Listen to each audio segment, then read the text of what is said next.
time? No. And so the discipline is, the simplicity of this business that John and I have focused on and teach is those 25 to 30 customers and 3 calls a day, 6 days a week, to share the business and to find someone to come and look at it, letting go of the outcome.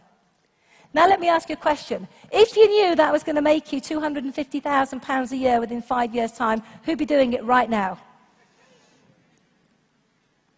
Perfect. Maybe we're going to have a little bit of a paradigm shift right now, right? A bit like I did all those years ago. We learn how to coach others to do exactly what we've done with passion. You know, this is where, for the first time, we began to look into our business. You know, we built a nice business. We were making a couple of thousand, 3,000 a month by now. And we began to realize that our immediate passion of £2,000 a month had been met. And so therefore, what do we do now? Well, if you want to get to the top, there is a saying. And that saying is, if you help enough other people get what they want, everything will come your way. And what we did is we looked into our team, and it wasn't a huge team. We probably only had about 40 or 50 people in the team at the time. But we looked into the team and we identified the people in our group that were hungry for success and who also wanted to move forward. And within 3 months of identifying some of those leaders, we went from manager to senior manager. And we created an incredible team spirit and a team passion and a team belief. And you heard that mentioned already today. Create team identity, team passion, and team belief. And it all starts with you. And it was at this stage that we began to realize that once we'd achieved that we really, really did have to reach out and help other people. And what we learned at this stage in our lives was you need to have a goal. And you need to have a clarity around this goal. You know, without a goal, it's almost impossible to start the journey.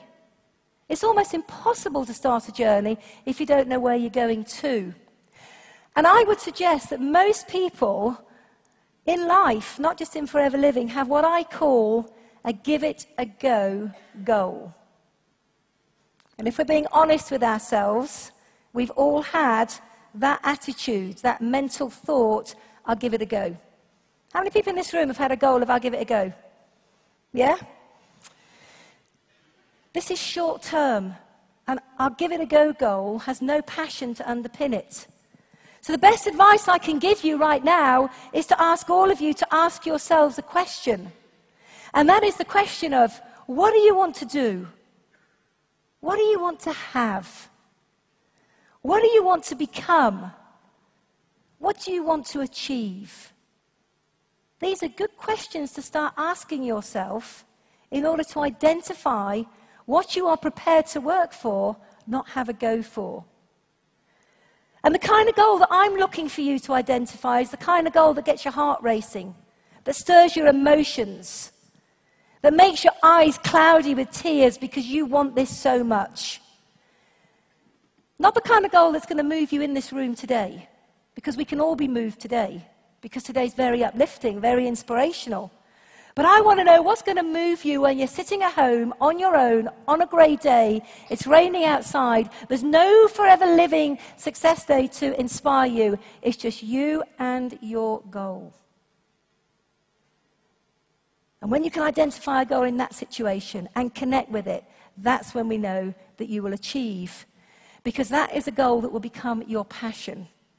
Whether it's immediate or more long-term, once you connect, you will begin to find out what you need to do in order to achieve it. Once you know what your goal is, you need to clarify it in your mind. I'm a pictures person. I'm not very good with just the written word. I like to see pictures, images. Images stimulate me. Things that I can look at and connect with that are emotional to me stimulate me big time. And the way that I kept clear on my goals in the early days was I developed a dream book. And this dream book was so important to me Because in this dream book were the things that I was prepared to work for. It was the schools I wanted my children to go to. It was the kind of house I wanted to live in. It was the kind of person I wanted to be. It was the kind of social things I wanted to do. It was the kind of achievements on the marketing plan that were important to us. It was a whole host of things that I could look at on a daily basis and connect to in a heartbeat, because when I saw it, I could internalize it and build on it. I also use a journal, and this journal is absolutely just one of the most important things in my life, because you can write down things on a daily basis, things that have inspired you today, you can build upon them. But whatever you do, don't just think by having a goal in your head you're going to achieve it. We know that the mind cannot focus on a non-specific, and that you need to be specific, you need to be committed, you need to be able to feel passionate about it, and then you need to know what you have to do in order to achieve it. And I've just told you what you have to do in order to achieve a goal. It's very, very simple. What I'm saying to you is you need to own your goal. It's not somebody else's dream, it's your dream. You need to own it. Now, when you have a goal, you need to make a plan. It's very important you make a plan. What do you have to do to achieve it? If you're brand new in the room, that's simple. Take that one thing that's important to you and sit down with your sponsor and say, this is what I'm prepared to work for, and ask them to help you draw up a goal. If you're a bit more experienced in the business and you've got something you haven't yet achieved, sit down with somebody above you who can help you and put a new plan in place. A new plan. There's nothing wrong with new plans.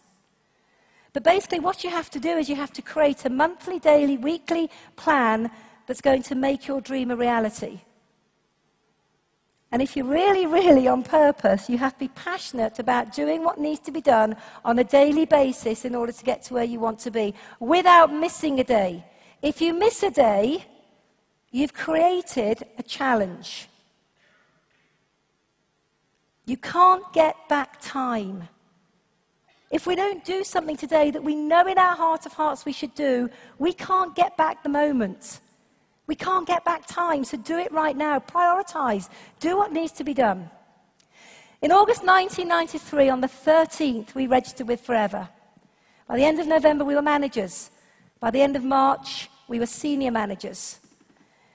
Also, in just 8 months, we qualified for our first ever Super Rally. Now, we're right in the middle of qualification period now for Super Rally 2012. John and I started as assistant supervisors on the 13th of August 1993. So literally just maybe 3 or 4 weeks on from where we are today. So we are all at the same starting point. And we qualified for our first Super Rally by the end of March the following year. So in 8 months. Everybody in this room could do the same, if it's important to you. You see, I was like Sylvia. I wanted to go and experience what she shared with us.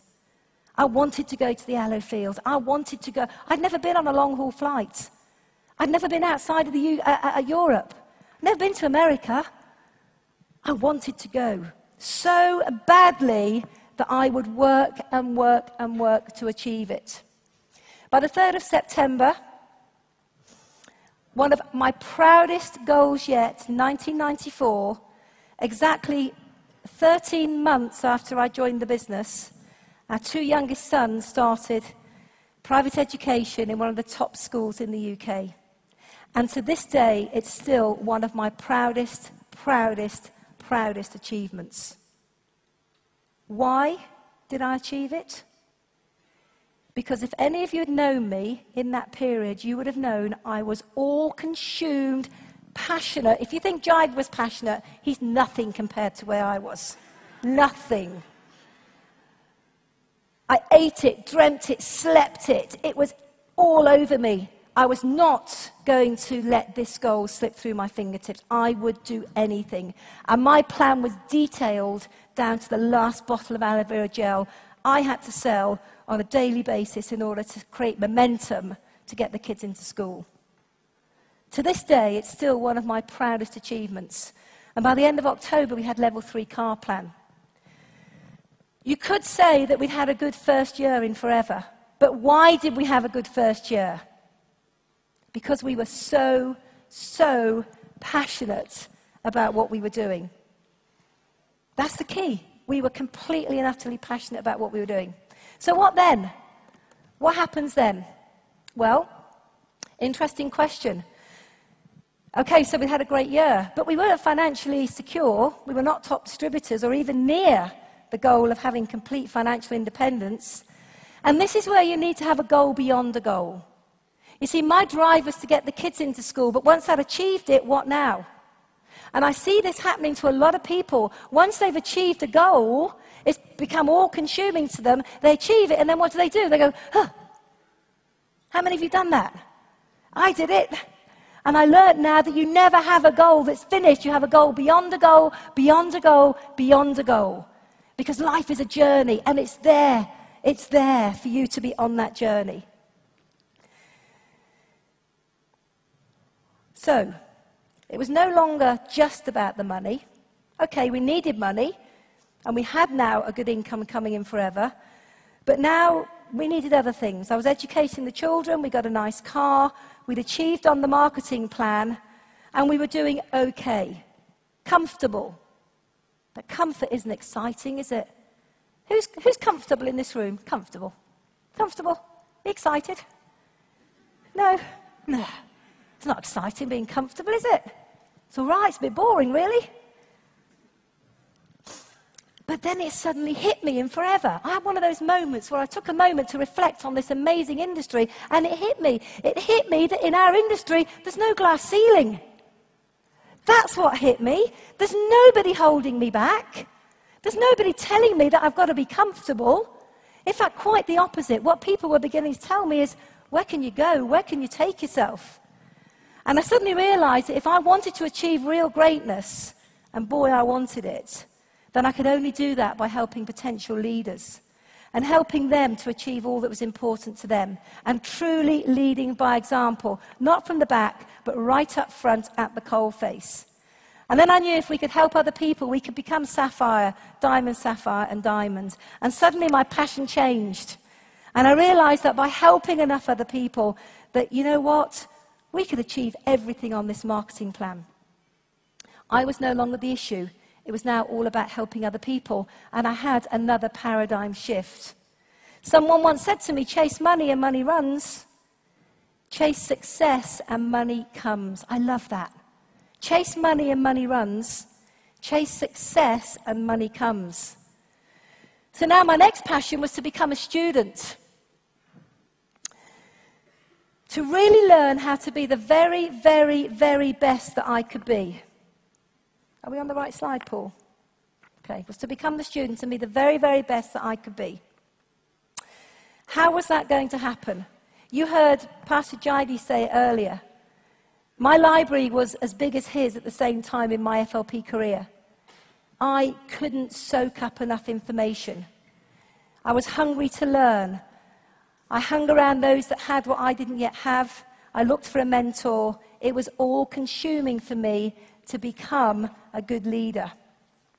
By April 1996, with Sapphire Managers, wow, we had no idea the impact of that extra 1%. How many of you really understand the marketing plan? Yeah? How many of you would love to be a Sapphire Manager? A few of you. Okay. Sapphire Manager means you get an extra 1% on the marketing plan. Whoopie-woo. I didn't know what that meant, because I don't understand figures or percentages. How exciting, an extra 1%. What does that mean then? And then we got our first Sapphire bonus check. Oh my goodness, that's what it means. Just a few extra thousand a month for doing exactly the same job. I quite like this extra 1%. Where can we go from here? Diamond, Sapphire. Okay, you get another 1% there. Suddenly, the 1% begin to, I understand them. But if you showed me a piece of paper with 1% written on it, it wouldn't mean anything. But I tell you, ladies and gentlemen, when you get paid as a Sapphire Manager, the extra 1%, it's, oh my goodness. Who'd like an extra £3,000 or £4,000 in a month for doing the same thing? Okay, Sapphire Manager, trust me, get there quickly.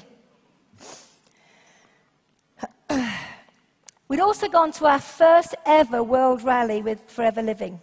We went to Peru and Bolivia. And this is really where something quite monumental happened to me. Another passion was born, and that was travel. It was so exciting to see the world, to experience new cultures and such diversities, and I was hooked, and vowed to myself that I would never, ever miss another World Rally, ever in my life. And up until now, to be on a World Rally, you had to be the #1 distributor. You can see I was passionate about travel. I wasn't going to miss it, hence I was #1. But guys, everybody in this room needs to understand, as of 2013, every one of you in this room is going to get the chance to travel the world with Forever. Not just to America every year. And trust me, America's lovely. And we've been to America 17 times now. And it's wonderful. You go to a different place every year. But how many people would like to go to Brazil next year in 2013? Oh, a bit of passion suddenly. How many of you might like to go to Australia? What about China? What about Malaysia? What about every single year knowing you're going to go on a 5-star trip for up to 9 days, all expenses paid by the company? Who's prepared to work for that then? Because every one of you now can have it, not just the top distributor, every single one of you. And I can't wait to see people on their first ever global trip with Forever Living.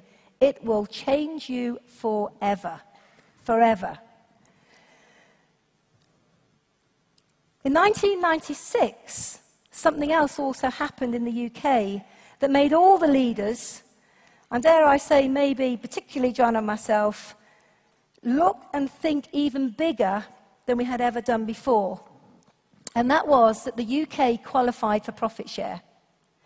Now, I don't know, I remember at the time not really understanding what the impact of profit share was going to have on the UK. I didn't understand it. I didn't know what it would mean. I didn't know how to do it. I think we're on the wrong slide. Oh, no, not yet. No, not yet. No, not yet. Oh. I didn't know what we were going to do. I didn't know how to do it. I didn't know. In fact, probably like everybody in this room, profit share. How do you do that? All these questions racing around in your head. How many of you think like that with profit share? I still do sometimes. But you know, all these things were going around our head. But suddenly I thought, can't miss it. Here was a new passion. The company were implementing a new incentive that nobody had ever achieved in the UK. And I thought, I cannot miss it. We have to work for it. And basically, over the last few years, some of these pictures are so old. I had such fun looking in the archives. I found pictures of Debbie. I found pictures of Jeff and Sue Firth, of Richard, oh gosh, all of us in the early days. We look so much better now than then, don't you think? We were so young as well. But the thing is, with profit share, just by connecting to it, having a passion to help others in our team to achieve it, it's allowed us every single year to achieve profit share as well. Our first ever profit share check was £12,600. £12,600 as an end-of-year bonus. Who would like that? Who'd like an extra £12,000 at the end of the year, courtesy of Rex, for doing what you should be doing? It was incredible, incredible. Over the years, we've gone on to build a wonderful home set in its own 45-acre estate. We have a lovely home in the south of France. We've got investment properties. We've educated our children. They're all pretty safe and secure now. We've helped thousands of people around the globe achieve their goals and find their passion. But I think that we've achieved that because of 3 driving forces. And those 3 driving forces are a willingness to work, a great attitude, and an intense desire. A willingness to work, a great attitude, and an intense desire. And the thing is, you can't have one without the other. You can't have a willingness to work and a great attitude but no desire. Because if you don't know what you're working for, you can be the best worker in the world, but you won't know what to do. You can't have a great attitude and a great desire but be lazy. You can't have an intense desire and a willingness to work but a lousy attitude. All 3 have to come together.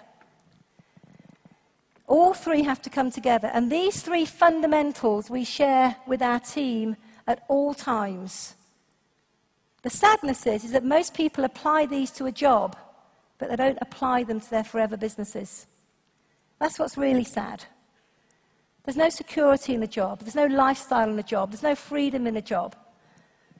There's no 5-star travel paid for by somebody else. There's none of this in a job.